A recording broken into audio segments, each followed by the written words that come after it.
name is Molly Ness. I am a former Rye Presbyterian parent. My daughter is now a second grader at Midland. In addition to that role, I'm a professor at Fordham University in the Graduate School of Education. I've been there for 12 years, and I have a PhD in reading education. So my area is all about childhood literacy. I'm Donna Eduardo. I'm a speech pathologist. I work 2.5 days here at Rye Presbyterian. I also provide services in homes privately. And I work primarily with pediatric population, preschool all the way up to school age, but I do have some children that I work with in middle school, high school, and even in college. So it's pretty broad, but I do usually work with the younger kids. So Donna and I knew each other both personally and professionally, and we wanted to come together and offer a workshop for parents based on the belief that language and literacy are such intertwined skills, especially with young children. So we also very much believe in the power of parents at home, that some skills and some insight that we're going to give you today can really help you create language and literacy rich homes without workbooks, without a lot of time on apps and things like that. So our agenda for today is to talk through the developmental milestones, some things that you can try at home. And we wanted to just preface our conversation with the idea that we're talking about milestones. And every child is different. Every child may not hit all these milestones at the exact same point. Certainly we're happy to have conversations about your individual children and individual questions at the end of our conversation, or by email or privately. So our point here is, if you are looking at some of these things and saying, oh no, we're not there yet, this is not panic time. These are sort of, the textbook definitions of where kids typically arise at these different points. So our agenda today, we'll talk through developmental norms for toddlers, preschoolers, all the way up really through age 5, and give you some ideas on things to start right away at home. Donna will talk through the language component, and I will talk through the literacy component. And obviously, they're so intertwined that we'll piggyback off of each other. Why don't we get started? So, Donna, So talking about toddlers, again, this is very broad and very general, but I know I gave you guys a packet there, and I know that it starts at 9 to 12 months, because that's when a lot of the scales start, but it does go through all the way through 5, and then in the back there's another few sheets that it actually goes all the way through ages 6 and 7 years of age. So I wanted to just kind of talk about toddlers, and at this age, in the 2s, some children that are in the 3s as well that are not quite 3 yet, this is what you usually would like to see with children who are developing appropriately. So they are about 70 to 80% intelligible. So what that means is that when they are speaking, whether in context or out of context, whether it's to a new person that they don't really talk to very often, or if it's to mom and dad or aunts and uncles, they should be understood about 70 to 80% of the time. Now, there are going to be times when they are going to have an influx of language. So all of a sudden they will start talking from 2 to 3 word sentences and utterances. All of a sudden they'll start tagging 1 or 2 more words on, and they'll be expressing in 4 and 5 word utterances. And then you'll start to see them kind of not be as intelligible, and that's just because they're having a language explosion, and they're trying to figure it out. Their motor system is trying to figure out how to go from 2 to 3 words to then go to 4 and 5 words. So sometimes you will see that 70 to 80% go up and down a little bit, but that's just like an average of children, how they should sound when they are speaking as far as their articulation is concerned. And so then when we go to receptive and expressive language skills, receptive means auditory comprehension. So meaning, what do they understand? Do they understand directions? Are they able to understand a yes/no question? Are they able to understand a what question or a where question? So things like that. Expressive language is their ability to express themselves. So again, when there are toddlers following directions, basic directions, give me the block, go find your shoes. So they should be able to follow those basic, simple commands and directions, especially surrounding their daily activities.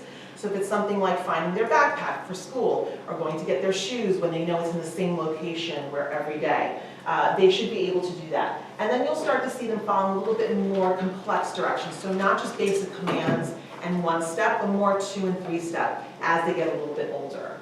And they should be able to make their wants and needs known. So there are some children at 2 and 3 who will come home and tell you a whole story about what happened at school with Johnny on the playground in the sandbox.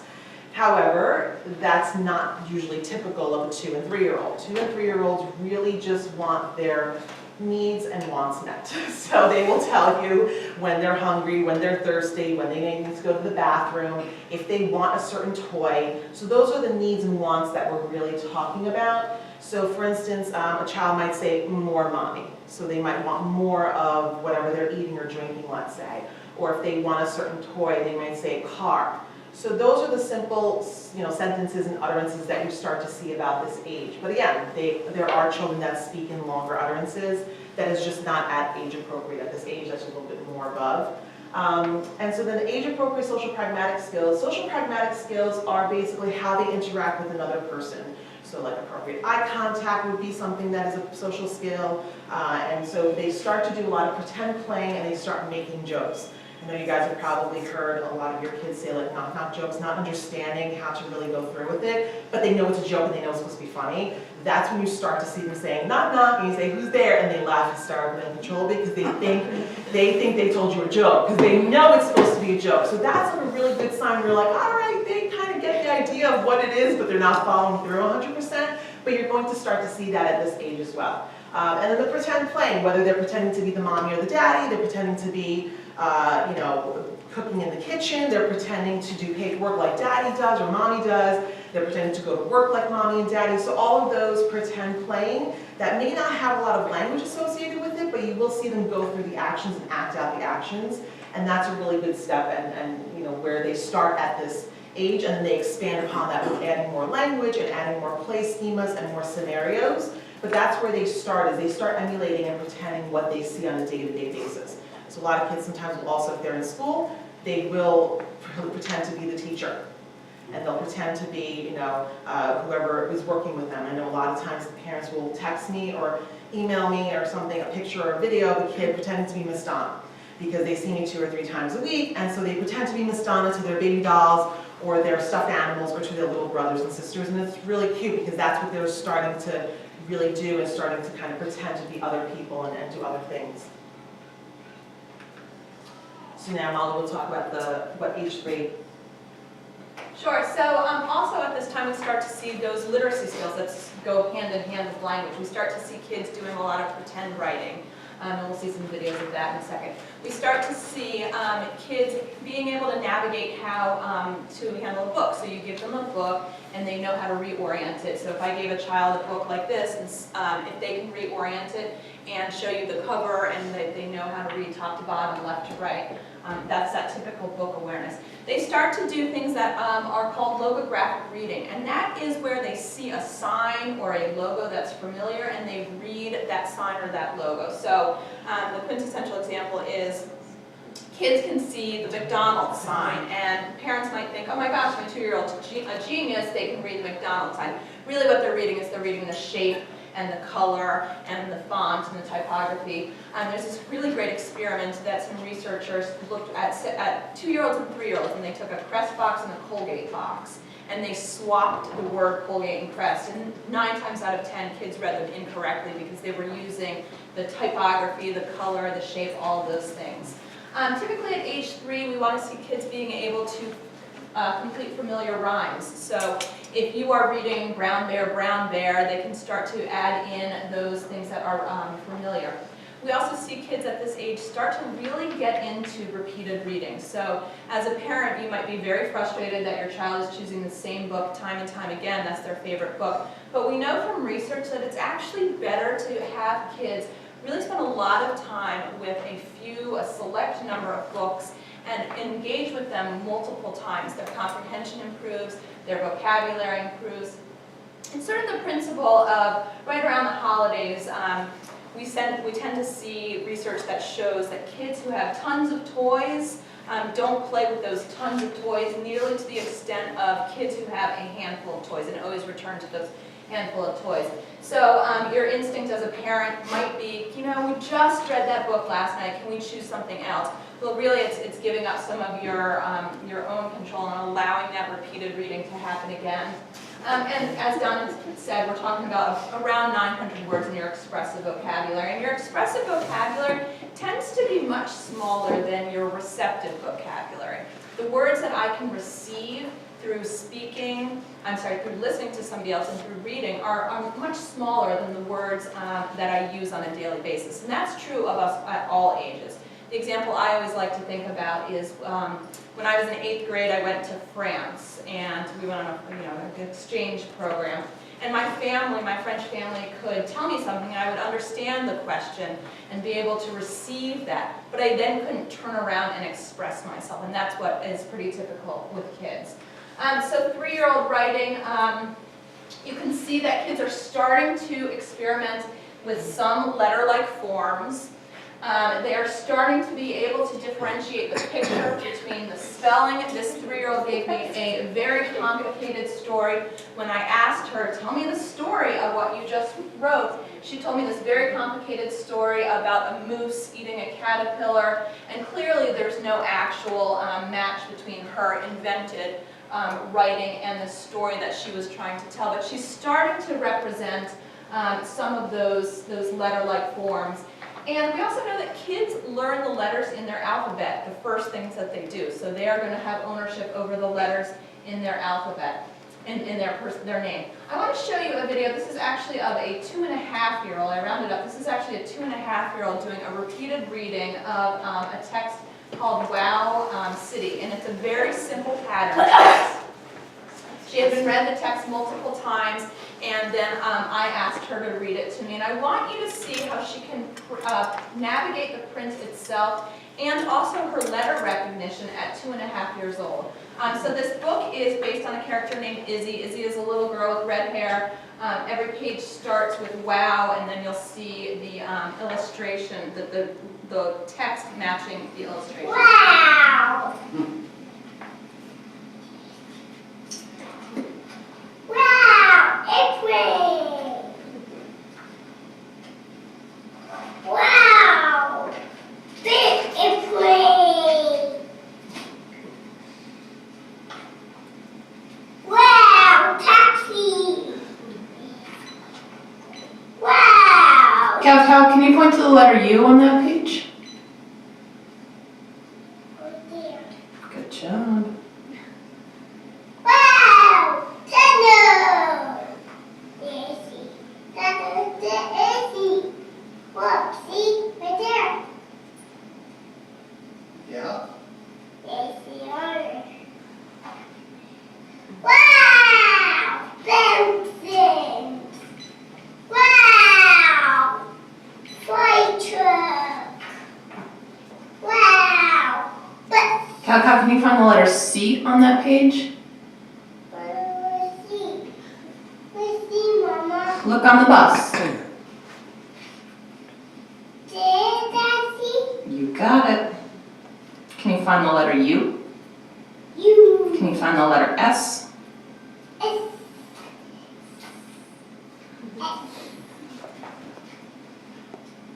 Wow!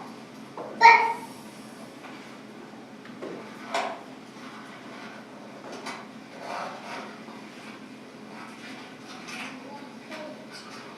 wow, dinosaur! Cal? Mama, I can't show you. No letter U on that page? Oopsie, no you. P A R X. Close, it's a K. Oh, sorry.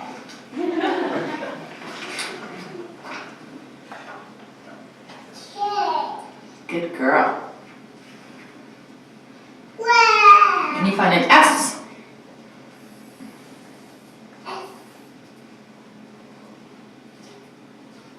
Oh. Oh. Oh, oh, oh, oh, oh, oh, oh,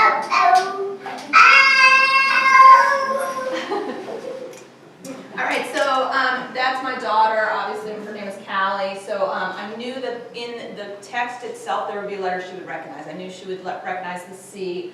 And you can tell that she's modeling the intonation that I read this book to her with, you know, the way that she says, wow.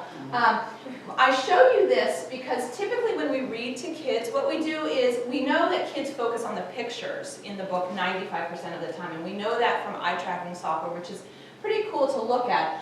But when we start to draw kids' attention to the actual print itself, that's when we start to see a lot of instructional value. So taking a very simple book like this and pointing to the letters, asking her to point to the letters that she would recognize. I knew she would recognize the letter U because the day before we had gone out to a restaurant. We were in New York City, we were sitting in the window seat, and a UPS truck came and blocked us.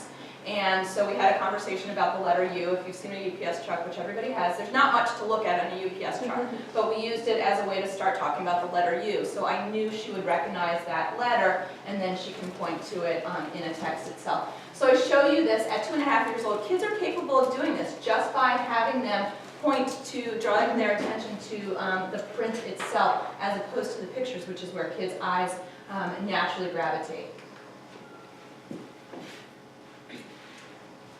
So now we'll talk about preschool age speech and language. So preschool would be, you know, the 4 to 5 year old, late 3.5 year old, 4 to 5 year olds. So this is where we start to see a lot more appropriateness and a lot more speaking and thinking and understanding way more than at the 2 to 3 year old level. So it's amazing how the difference is between the 2 and 3 year olds to the 4 and 5 year olds. So when they are speaking, they should be pretty much 100% intelligible in conversational speech. So if they are speaking to a grandparent, they're speaking to a teacher, if they're speaking to you, you should be able to understand them about 100% of the time. Now again, we talked before about how sometimes there's a language explosion that happens, and you will start to see that dip a little bit sometimes, but again, it shouldn't dip that much. And there are going to be some speech sounds that are later developing. They will start to kind of develop at this point, at this age. So some sounds that are not appropriate at 2 and 3 will become more appropriate at 4 and 5. And I know that there's a sheet in the packet I gave you that where when certain sounds come into play at different ages. And again, this is just a general overview, so if there's a specific thing that you're thinking of, please come up to me afterwards, we can discuss it. So this is when you start to see about 100% intelligible in conversation. Receptive and expressive language, they are able to understand 2,500 to 2,800 words. And they are able to produce 5 to 8 words in sentences. This is when you will start to see them tell you stories, tell you things about that happened at school, tell you if someone had a birthday party and they had ice pops in their classroom, or if someone fell on the playground and got a boo-boo or something. What age did you say this was for? About 4 to 5 year olds, yeah, preschool age, yeah. So that's when they will start to really start telling you stories. And it may not be stories like, you know, paragraph-length stories, but you will be able to ask them a question. If they say to you, oh, so-and-so got hurt on the playground, oh, what happened? They will be able to then have a conversation with you about that particular incident that happened at school. Or if someone had a birthday party, they'll be able to tell you what happened during the birthday party, if someone came to read them a book or something like that. So they'll be a little bit more specific, and their sentences will be a little bit more mature than they were at 2 to 3 years of age. And then as far as the social pragmatic skills, this is when you will start to see them not only tell stories, but they will be in sequential order. So the stories will have a beginning, a middle, and an end. And again, going back to the whole reading thing as well, you know, children know with stories have a beginning, a middle, and an end. So this is a really great time that you will start to see children. Again, they will not be these lengthy stories, sometimes they will be, but they won't be, but you will hear that, oh, okay, so-and-so had a birthday, we had ice pops, so-and-so's mommy came to read us a book. Beginning, middle, end. Even though it's not a lengthy story, it does start to take the shape of a sequencing of events. And so you will start to see them be a little bit more consistent with that versus just telling you like one little thing that happened. So this is when you really start to see a lot of the children becoming like little adults almost. You start to have like a conversation with them and you're able to understand what they're saying, and you're able to realize that they do understand a lot about what's going on around them. So even though they may not be able to express what they understand, they do understand quite a bit. And so that's why sometimes I will, be at a house working with a child, and I will say something, and the child will say something back to me as if to have me, make me aware that that they understand what I was saying to them. And it surprises me. So if they use the word like actually, or if they use a big word like that, you start to say like, oh wow, they use that appropriately. And so they do kind of know how to use it, even though they may not 100% understand it, they do understand it because they're using it appropriately in an utterance. So they will start to use words like that, and that's when you start to really see that they are understanding a lot more, and they start to become like little mini adults. They start talking like little mini adults here, so. And then, I'm actually just gonna reverse right here for a second. The other thing I would add about language development at this point is to step up our responsibility in language development at the late 3s, 4s terms. And I think sometimes we do disservice to our children by using a lot of baby talk. And what I see a lot is is parents of 4 and 5-year-olds saying, give it to mommy, as opposed to give it to me. We don't talk as adults about ourselves in the third person. And I love Sesame Street, I love Elmo, but we're sort of reinforcing this inappropriate use. Kids at 4 years old, it is way more developmentally appropriate to say, give it to me, or come, hand that to me, as opposed to referring to yourself in the third person. I also see a lot of, when my daughter was 3 and 4, we sort of reiterate the baby talk that they use. So every child has the pronunciation, the words that they pronounce in their own special way. So in our house, ketchup was cheva. And when she was 2 years old, it was cute, but at 4 years old, that's the time that we want to start saying, oh, you want the ketchup? As opposed to, here, let me hand you the cheva. So sort of eliminating some of that baby talk so that we are giving them a proper model of what the language should be. So really sort of stepping up our responsibility there. At age 4 is sort of my favorite in terms of, we start to see kids really emerging as writers. We start to see kids understand the power of literacy. They start to be able to begin to write their name. They start to pretend read. So you might go into your child's room and see they are sitting in front of an army of stuffed animals, and this actually came from my friend, their 4-year-old. I love this picture. He is reading informational text about polar bears to his polar bears that he has arranged in size. So we start to see kids identifying themselves as readers. And clearly, what he's reading is not going to align with the actual text, but he's showing us, I understand the information, the power of this information, I understand why I'm reading this text, and I understand that I'm reading for an audience there. Sometimes you'll see kids reading to their family pet, just as powerful as kids reading to their stuffed animals. We start to see that their writing is strings of letters. So let's look at some 4-year-old writing samples. This is a child who is clearly, her name is Camilla, she's starting to get that. And you start to see that they're experimenting with uppercase and lowercase. And they're representing letters and trying to orient them the correct way and do all of those different things. Starting at 5 years old, kids can be able to generate their own rhymes. So they can start doing, as you're driving to school, start doing the fun stuff like the name game, Anna, Anna, Bobana, Banana, Fana, Fofana. They can generate rhyme, they can manipulate language, they can play with language.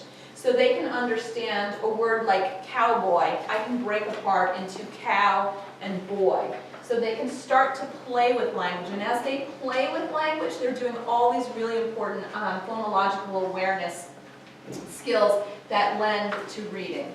They start to be able to, I'm going to skip retelling familiar stories because we had a great conversation about that already. They start to understand that letters have both a name and a sound. And I've worked with lots of families who will come up to me and say, my 3-year-old knows their letters. And I say, well, what does that mean to you? And they say they can sing the alphabet song. And certainly 3-year-olds can read, sing the alphabet song. I actually just want to fast forward to this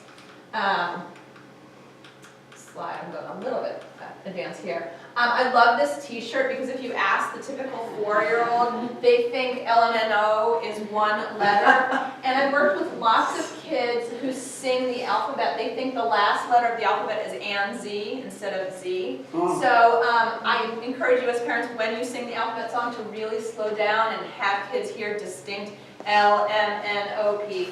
And as you sing it with your kids, don't sing and Z, sing W, X, Y, Z. Just eliminating those little things really helps kids understand the way that the letter works. So they start at 5 years old to be understanding that the name of the letter is different than the sound of the letter. So the name of the letter is M, and M makes the sound. Kids start developing phonological awareness, which are all those abilities to attend to language, to play with language. They can start to do things like clap syllables, like understand that fan and far both start with the same sound, and they spell according to the sounds that are most prominent in their mouth or most salient in their mouth. So let's look at this 5-year-old. She's writing, I ride my scooter. Really typical. She's not hearing the T-E-R, she's hearing it as one sound. Scooter would be the D sound. So she's spelling according to those salient sounds. And it's really typical for 4 and 5-year-olds to spell without any vowels, because vowels are these sounds that sort of float in the mouth, and your mouth doesn't do very much to produce them. So it's harder for kids to hear them, and if it's harder for them to hear them, they are less likely to reflect them in their own writing.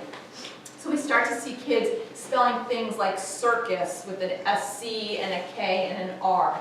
Totally developmentally appropriate.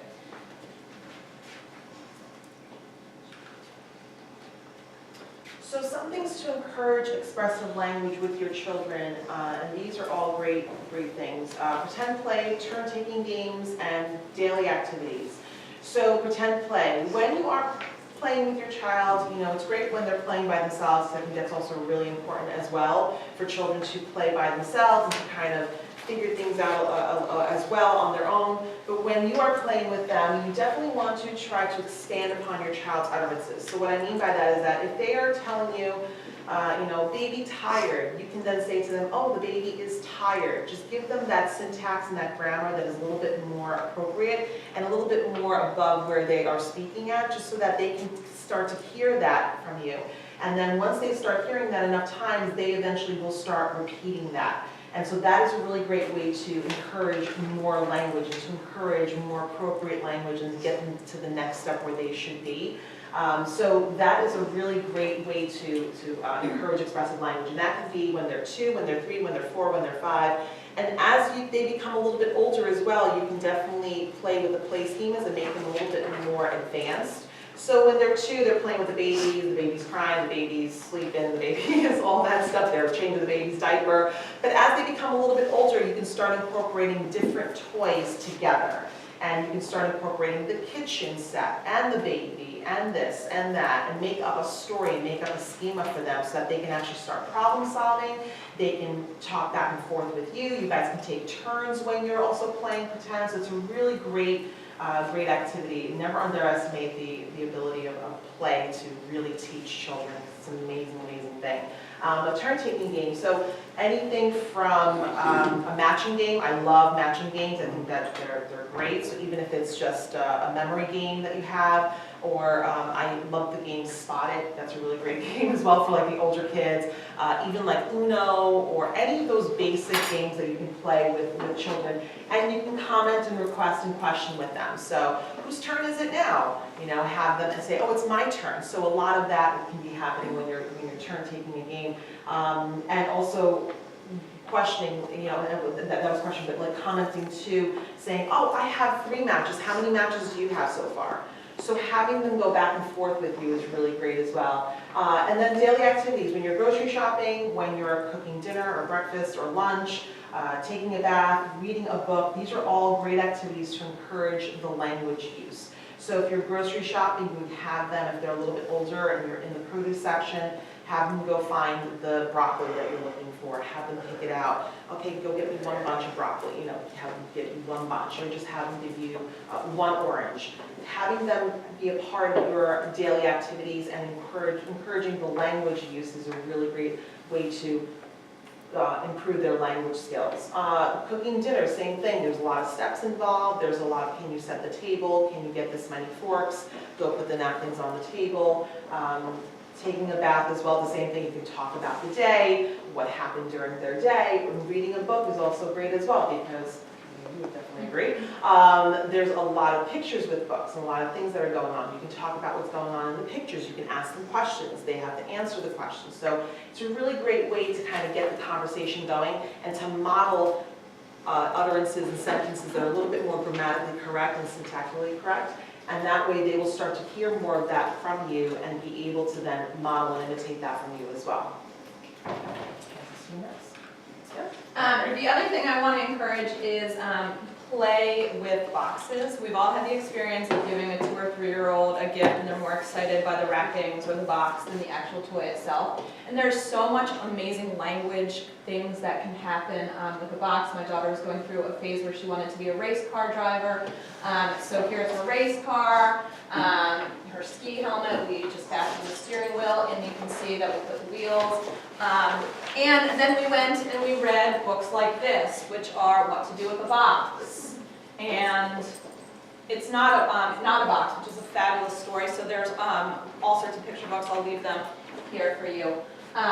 To encourage all of those language conventions. You can see that we started to put a license plate so that she would start to get some of that print thing into her play. I also just want to say, I know lots of us as parents are concerned about preparing our kids for kindergarten. Common Core has really been a thing that people are talking about in terms of, is it developmentally appropriate? The New York State has 4 years, there's a new set of standards that are coming from New York State, and I'm blanking on the name, I think it's Engage, I believe. And New York State is starting to adopt them, and they have 4 years to be at the level of full adoption. And one of the great things about these new set of standards is they're a lot more developmentally appropriate, so we'll start to see a lot more play in early childhood, a lot more of these sorts of activities in a kindergarten class, whereas that hasn't been the push so much under Common Core. So fortunately it's coming back, and it was certainly lacking in what we were seeing lately. You said they have 4 years. 4 years till full adoption. Starting now? Starting, I believe it's fall of 18, as the schools are starting to roll it out, teachers are starting to learn about them, but they're expected to be implemented Is within that 4 years. just at the lower level, or is that going to be all throughout? All the way through. There's a lot more standards. I was looking at them yesterday. The standards have a lot more, they're a lot clearer. So in addition to them being more developmentally appropriate, with play at the young child level, there's a lot more clarity on what the standards are. So they explain what it means to be fluent in math skills at 4th grade, as opposed to the standards now, which are a lot more, I think, esoteric and sort of lofty. Is that going to replace Common Core? Mhm. Is that the plan? Do you like it better? I like that, what I don't like about Common Core is that Common Core was written without an early childhood person as a consultant or an expert, a panel of experts about early childhood. So I like that there is much more of a developmentally appropriate push in that capacity. So for some of us,